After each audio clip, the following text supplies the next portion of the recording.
नमस्कार दोस्तों, एग्जामोफोबिया के आईएलपी प्रोग्राम में आप सभी लोगों का स्वागत है। आज के 7वें सेशन में हम लोग ज्योग्राफी और उत्तर प्रदेश के करंट अफेयर साथ ही नेशनल इंटरनेशनल करंट अफेयर पे चर्चा करेंगे। जैसा कि आप सभी विद्यार्थियों को मालूम है कि हम लोग यूपी पीसीएस प्रीलिम्स 2021 को मद्देनजर रखते हुए 75 डेज़ का स्पेशल क्लास चला रहे हैं, जिसके तहत आप सभी लोगों को 4500 प्लस MCQ सॉल्व करवाए जाएंगे। साथ ही आपको इसमें कॉन्सेप्ट क्लासेस मिलेंगी, इसके साथ ही करंट अफेयर्स मिलेंगे। साथ ही आपको 10 टेस्ट सीरीज जीएस की करवाई जाएंगी, 5 टेस्ट सीरीज जो है सीसेट पेपर की करवाई जाएंगी। तो चलिए शुरू करते हैं आज के सेशन को क्वेश्चन नंबर पहले के साथ। भारत सरकार के आंकड़ों के अनुसार छोटी बचत योजनाओं में किस राज्य का सर्वाधिक योगदान था? ए ऑप्शन में उत्तर प्रदेश, बी ऑप्शन में केरल, सी ऑप्शन में महाराष्ट्र, डी ऑप्शन में पश्चिम बंगाल। तो इस क्वेश्चन का राइट आंसर क्या होगा? डी ऑप्शन पश्चिम बंगाल। डी ऑप्शन यहाँ पे सही जवाब हो जाएगा। नेशनल सेविंग इंस्टीट्यूट पर उपलब्ध डाटा के मुताबिक नेशनल स्मॉल सेविंग फंड यानी NSSF में पश्चिम बंगाल का सबसे ज़्यादा योगदान है। वित्त वर्ष 2017-18 में नेशनल स्मॉल सेविंग फंड में पश्चिम बंगाल का योगदान 15.1% है, यानी करीब 90,000 करोड़ रुपए का था। इसके बाद उत्तर प्रदेश का योगदान है दूसरे स्थान पर। कितना परसेंट है? 11.7% है, यानी 69,660.70 करोड़ रुपए है। और इसके साथ ही तीसरे स्थान पर काबिज महाराष्ट्र का योगदान 10.6% है, यानी 63,025.59 करोड़ रुपए है।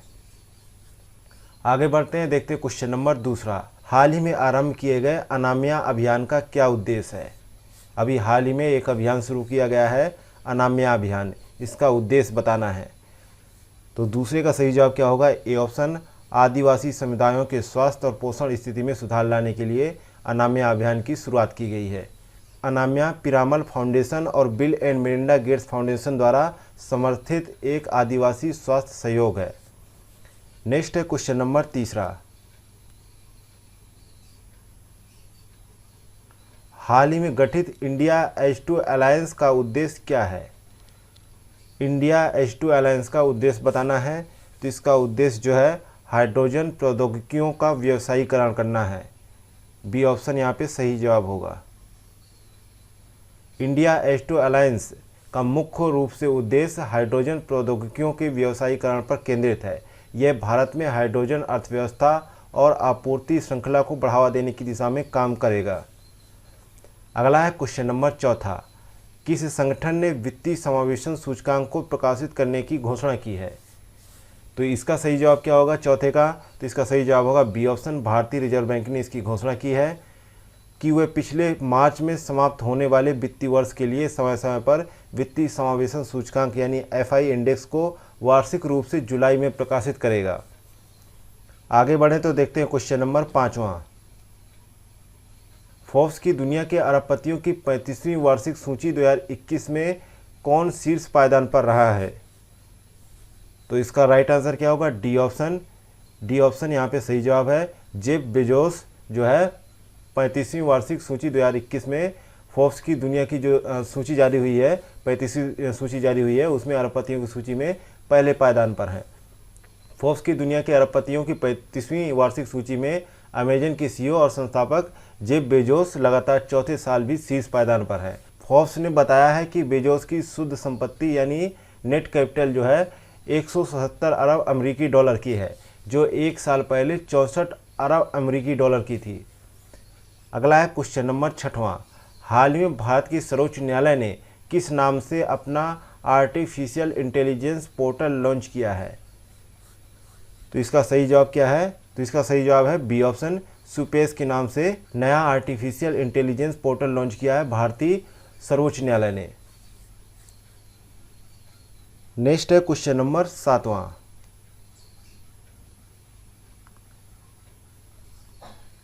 म्युनिसिपल बॉन्ड जारी करने वाला देश का 10वां शहर कौन सा है? म्युनिसिपल बॉन्ड जारी करने वाला देश का 10वां शहर गाजियाबाद बन गया है। सी ऑप्शन सही जवाब है। जबकि उत्तर प्रदेश के परिदृश्य में देखा जाए तो दूसरा शहर बना है उत्तर प्रदेश के परिदृश्य में, जबकि नेशनल लेवल में देखा जाए तो 10वां शहर बना है जिसने म्यूनिसिपल बॉन्ड जारी किया है। इसके साथ ही सीवर ट्रीटमेंट करने के लिए ग्रीन बॉन्ड जारी करने वाला पहला शहर बन गया है गाजियाबाद। अगला है क्वेश्चन नंबर 10वां, वुल्फ रेयट तारे या WR तारे का क्या तात्पर्य है? तो इसका सही जवाब होगा 8वें का बी ऑप्शन, ये अत्यधिक चमकदार तारे हैं। बी ऑप्शन सही है। वुल्फ रेयट तारे सूर्य से 1000 गुना अधिक प्रकाशमान होते हैं, जिस कारण खगोल वैज्ञानिक लंबे समय तक संशय में रहे हैं कि ये आकार में बहुत बड़े तारे हैं। इस तरह के सुपरनोवा विस्फोट की निगरानी से वैज्ञानिकों को इन तारों की जांच में सहयोग मिला, जो कि अब तक उनके लिए पहेली बनी हुई थी। नेक्स्ट है क्वेश्चन नंबर 9वां, अप्रैल 2021 में किस देश ने ब्रिक्स वित्त मंत्रियों और केंद्रीय बैंक गवर्नरों की बैठक की मेजबानी की? ए ऑप्शन में चीन है, बी ऑप्शन में भारत है, सी ऑप्शन में रूस है, डी ऑप्शन में ब्राज़ील है। तो इसका राइट आंसर होगा बी ऑप्शन भारत। भारत ने इसकी मेजबानी की। अगला है क्वेश्चन नंबर 10वां, केंद्रीय सतर्कता आयोग के हालिया दिशा निर्देशों के अनुसार सरकारी संगठनों की सतर्कता इकाइयों में कोई एक अधिकारी अधिकतम कितने साल तक कार्य कर सकता है? तो इसका राइट आंसर होगा बी ऑप्शन, 3 साल तक कार्य कर सकता है। हाल ही में केंद्रीय सतर्कता आयोग यानी सेंट्रल विजिलेंस कमीशन द्वारा सरकारी संगठनों की सतर्कता इकाइयों में अधिकारियों के स्थानांतरण और पोस्टिंग से संबंधित दिशा निर्देशों को संशोधित करते हुए अधिकारियों के कार्यकाल को किसी एक स्थान पर 3 वर्ष तक सीमित कर दिया गया है। कितने वर्ष तक? 3 वर्ष तक सीमित कर दिया गया है। आगे बढ़ते हैं, देखते हैं क्वेश्चन नंबर 11वां। अब यहाँ से ज्योग्राफी रिलेटेड क्वेश्चन शुरू हो रहे हैं। तो 11वां नंबर क्वेश्चन है, पृथ्वी के आंतरिक भाग में गुटेनबर्ग असंबद्धता किन परतों के मध्य पाई जाती है? पृथ्वी के आंतरिक भाग में गुटेनबर्ग असंबद्धता किन परतों के मध्य पाई जाती है?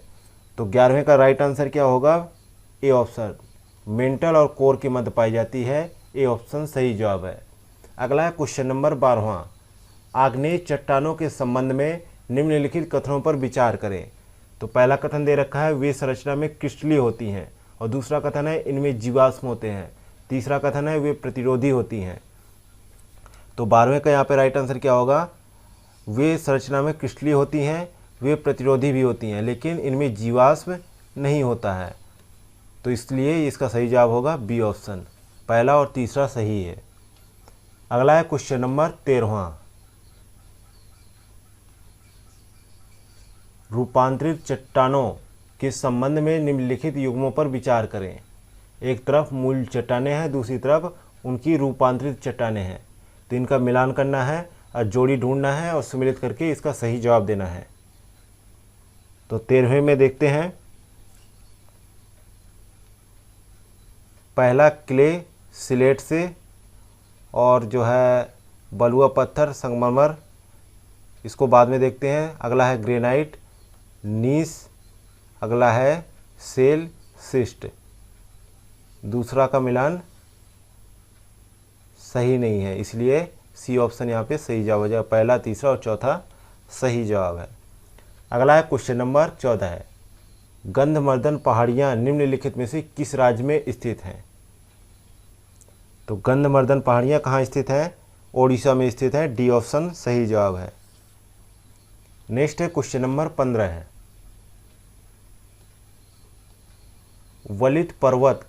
वलित पर्वत के संबंध में निम्नलिखित कथनों पर विचार करें। तो पहला कथन दे रखा है, वे पृथ्वी की सतह पर सबसे युवा पर्वत है, और दूसरा कथन है ये केवल आग्नेय चट्टानों के वलन के कारण बनते हैं। तो बताना है उपरोक्त कथन में से कौन सा कथन सही है। तो यहाँ पर केवल पहला कथन सत्य है, वे पृथ्वी की सतह पर सबसे युवा पर्वत है। ए ऑप्शन सही जवाब है। अगला है क्वेश्चन नंबर 16 है, हाल ही में सिंघफन वन्यजीव अभयारण्य को एलिफेंट रिजर्व घोषित किया गया था, यह किस राज्य में अवस्थित है? ए ऑप्शन में कर्नाटका, बी ऑप्शन में केरला, सी ऑप्शन में झारखंड, डी ऑप्शन में नागालैंड। तो इसका राइट आंसर होगा डी ऑप्शन, नागालैंड में स्थित है। नागालैंड सरकार द्वारा सिंघफन वन्यजीव अभयारण्य को एक एलिफेंट रिजर्व के रूप में घोषित किया गया है, जिससे यह देश में हाथियों के लिए 30वां रिजर्व बन गया है। कौन सा? 30वां रिजर्व बन गया है। आगे बढ़ते हैं, देखते हैं क्वेश्चन नंबर 17 है, क्वेश्चन नंबर 17 है, निम्नलिखित कथनों पर विचार कीजिए। पहला कथन है परमाणु ऊर्जा आयोग की स्थापना 1948 में की गई थी। और दूसरा कथन है कलपक्कम में भारत का पहला परमाणु ऊर्जा स्टेशन स्थापित किया गया था। तो उपयुक्त कथनों में से कौन सा कथन सही नहीं है? तो नहीं के लिए पूछा गया है। तो 17 का सही जवाब क्या होगा?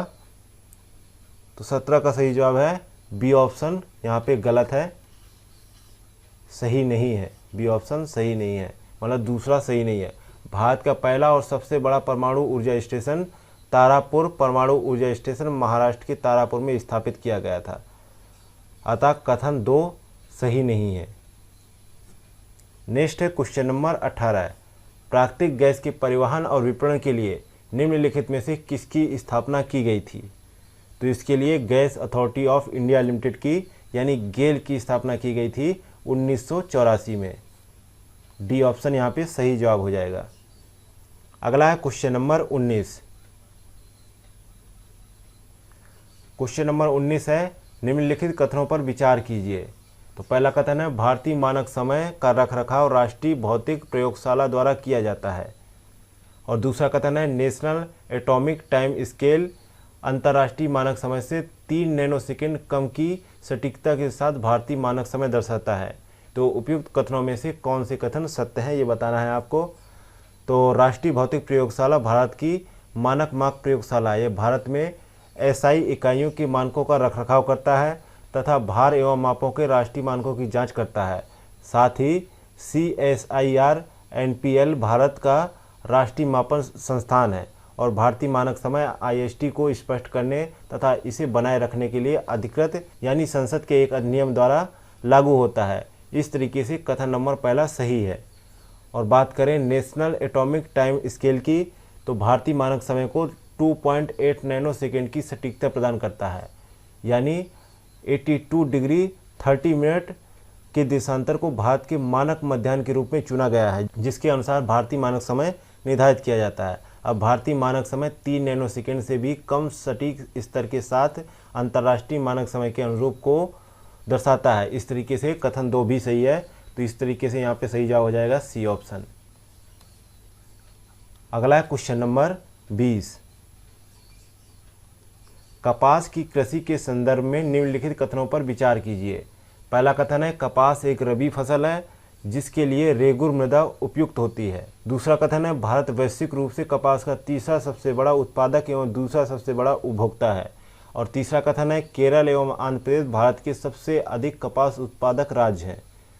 तो बताइए कौन से कथन सही नहीं है? तो कौन से कथन सही नहीं है? तो 20 का सही जवाब क्या होगा? 20 का सही जवाब होगा तीनों ही कथन सत्य नहीं है। माना जाता है कि भारत कपास के पौधे का मूल स्थान है। सूती वस्त्र उद्योग के लिए कपास अच्छे माल में से एक है। यह एक खरीफ फसल है, ना कि रबी फसल है। मानसून की शुरुआत के पहले बोई जाती है एवं सितंबर-अक्टूबर में इसकी कटाई की जाती है।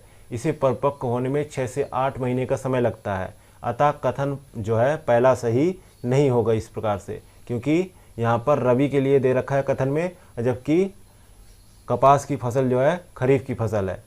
अच्छी तरीके से शुष्क काली मृदा यानी रेगुर मृदा कपास की फसल के लिए उपयुक्त होती है। जैसे कि दक्कन पठार की मृदा होती है, उसी तरीके से ये इसके लिए मृदा जरूरी होती है।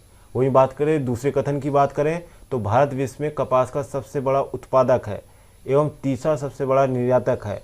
यह विश्व में कपास का सबसे बड़ा उपभोक्ता है। इस तरीके से कथन सेकेंड सही नहीं होगा। और शीर्ष कपास उत्पादक राज्यों की बात करें तो गुजरात पहले पायदान पर है, दूसरे पायदान पर महाराष्ट्र, तीसरे पर तेलंगाना और चौथे पर आंध्र प्रदेश और पांचवें पर राजस्थान। तो यहाँ भी कथन तीसरा गलत है। तो तीनों ही कथन गलत हो जाएंगे। डी ऑप्शन यहाँ पे सही जवाब हो जाएगा। आगे बढ़ते हैं, देखते हैं question number 21। Pinaka mark 1 guided missile के स्वदेशी संस्करण को किस ऑर्डिनेंस फैक्ट्री ने सफलतापूर्वक बनाया है?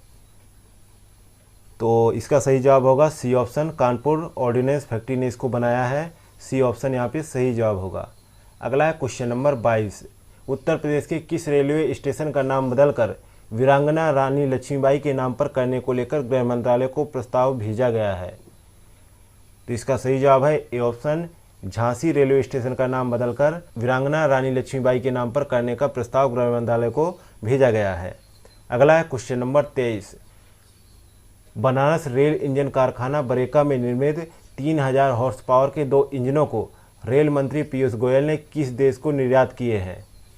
तो इसका सही जवाब है डी ऑप्शन, मोजाम्बिक को निर्यात किए गए हैं। मोजाम्बिक एक जो है साउथ अफ्रीकन जो है कंट्री है। नेक्स्ट है क्वेश्चन नंबर 24। उत्तर प्रदेश के मुख्यमंत्री योगी आदित्यनाथ ने किस जिले में लगभग 52 करोड़ रुपए की लागत से निर्मित योगी राज बाबा गंभीरनाथ प्रेक्षागृह एवं सांस्कृतिक केंद्र का लोकार्पण किया? तो 24 का यहाँ पे राइट आंसर क्या होगा? ए ऑप्शन, गोरखपुर में। ए ऑप्शन सही जवाब होगा। अगला है क्वेश्चन नंबर 25। किस राज्य ने भारत के स्वतंत्रता संग्राम में बलिदान देने वाली 3 महिला स्वतंत्रता सेनानियों के नाम पर पीएसी की 3 महिला बटालियन स्थापित करने का फैसला किया है? तो उत्तर प्रदेश सरकार ने ये फैसला लिया है, तो ए ऑप्शन यहाँ पे सही जवाब होगा। तो किन के नाम पे ये रखा जाएगा? 3 महिला योद्धाओं रानी अवंती बाई लोधी, उदा देवी और झलकारी बाई के नाम पर ये जो है 3 पीएसी बटालियन महिला बटालियन का नाम रखा जाएगा, जिन्होंने भारत के स्वतंत्रता संग्राम में बलिदान दिया था। आगे बढ़ते हैं तो देखते हैं क्वेश्चन नंबर 26।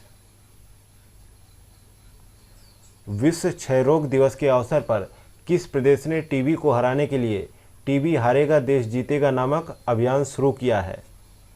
तो इसका राइट आंसर क्या होगा? ए ऑप्शन, उत्तर प्रदेश सरकार ने ये अभियान शुरू किया है। अगला है क्वेश्चन नंबर 27। हाल ही में उत्तर प्रदेश की कितनी सहकारी चीनी मिलों को राष्ट्रीय दक्षता पुरस्कार से सम्मानित किए जाने के लिए चयनित किया गया है? तो यहाँ पर 27 का राइट आंसर क्या होगा? डी ऑप्शन, 5 जो है सहकारी चीनी मिलों को राष्ट्रीय दक्षता पुरस्कार प्रदान किया जाएगा। अगला है क्वेश्चन नंबर 28। लखनऊ और नोएडा में कमिश्नरी प्रणाली लागू होने के बाद अब उत्तर प्रदेश के किस क्षेत्र में पुलिस कमिश्नरी सिस्टम लागू करने का फैसला किया गया है? तो ये कहाँ लागू होगा? तो इसका राइट आंसर क्या होगा? 28 का डी ऑप्शन, वाराणसी और कानपुर में लागू किया जाएगा। डी ऑप्शन सही जवाब है। अगला है क्वेश्चन नंबर 29। डेनमार्क सरकार और United Nations office for project services ने किस राज्य में जल जीवन मिशन को लागू करने के लिए रणनीतिक तकनीकी सहायता प्रदान करने के लिए साझेदारी की है? तो इसका राइट आंसर क्या होगा? ए ऑप्शन, उत्तर प्रदेश ने इसके लिए साझेदारी की है। अगला है क्वेश्चन नंबर 30 और आज के सेशन का अंतिम क्वेश्चन। दक्षिण कोरिया की महारानी हो और कोरियाई राजा शुरो का स्मारक या स्मृति पार्क उत्तर प्रदेश के किस जिले में बनाया जा रहा है? तो 30 का सही जवाब होगा बी ऑप्शन, अयोध्या में बनाया जा रहा है।